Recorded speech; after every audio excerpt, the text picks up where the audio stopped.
that it is of the utmost importance that children who are diagnosed with hearing loss get access to hearing aids as soon as possible. That is pediatric audiologist Jolie Fainberg testifying in front of the House Insurance Committee earlier this year about a proposal that would require insurers in the state to cover the cost of hearing aids for children. Jolie is here with us this morning. Jolie, good to have you here with us. How important is it for children and parents to bring their child to an audiologist to get their hearing checked? It's very important.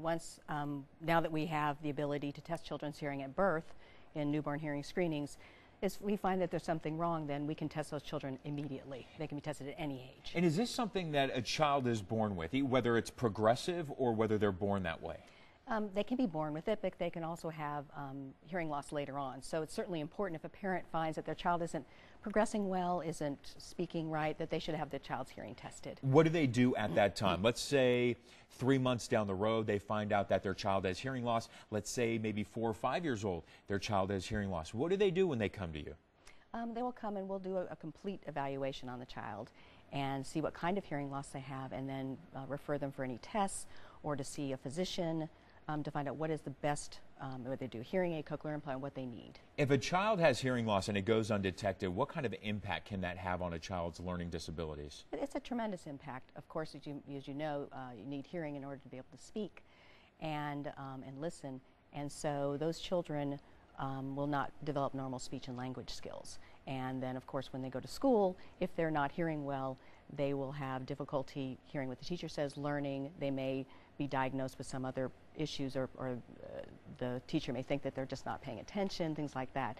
And it's very important for children to get hearing help early so that there's no long-term impact on their learning and speech. And the technology's there. Got tons of technology, and we're capable of testing a child's hearing at any age. So it's kind of a no-brainer in the sense that we can get these kids in, we can test them, we can find out what's wrong, and do early intervention. The cost of these hearing aids, I was shocked by it. I was shocked by it, Jolie. $6,000 for a pair of hearing aids, right? So you were testifying for House Bill 74. And we were also talking about the cost and what it would cost taxpayers here in Georgia who have health insurance. Basically, it would cost all of us about 25 cents a year per year, right, to provide for all of these children who need hearing aids. A quarter, right? Yeah, so that's all it would cost. And then if we don't do it and the children don't get hearing aids, then of course they end up needing extra help in school, speech services, things of that sort, which cost taxpayers a lot more. And then if they really go long-term without amplification, then they could fall behind in school and maybe not be able to, graduate from high school or go to college and get a good job. I mean, if you look that far ahead. Why does this not fall under pre-existing conditions? I'm just trying to figure out why there's even a loophole here. Well, I've been in this field a long time, and it's always shocked me that hearing aids have never been covered by insurance. They've started being covered by some insurance companies, and glasses are often covered. And why aren't hearing aids, right, especially for young children, when it has to do with their development of speech and language? And I don't really have a good answer for you, because it's shocking to me still, being in the field. I don't know why they don't cover it. When lawmakers are asking you questions, Jolie, about kind of your expertise in the business, the impacts that hearing loss can have on a child, what has been their reception towards whatever you're having to say? Do they agree with you? Do they think something should be done? Yeah, I think most people agree that it should be covered. I think most people are shocked when they find out it isn't covered, and why it's sort of, gotten under the radar. I don't know. Why is it so expensive for a pair of hearing aids? $6,000 is a lot of money for parents to shell out. Well, it's all the research and development. The research and technology in order to get it there. And technology has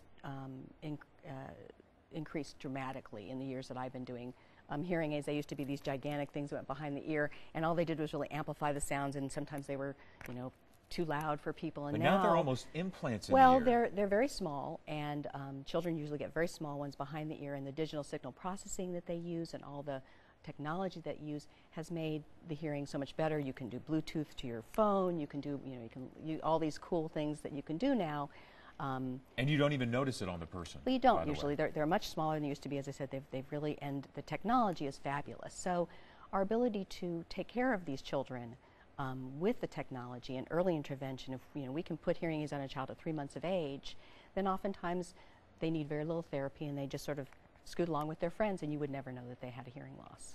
Incredible. Well, your advice to parents out there who may be going through some of this stuff, you know, if they've got a child who is 3 months old or even, you know, 6 years old, and they come to you, is there any program out there that's available to some of these parents to get hearing aids?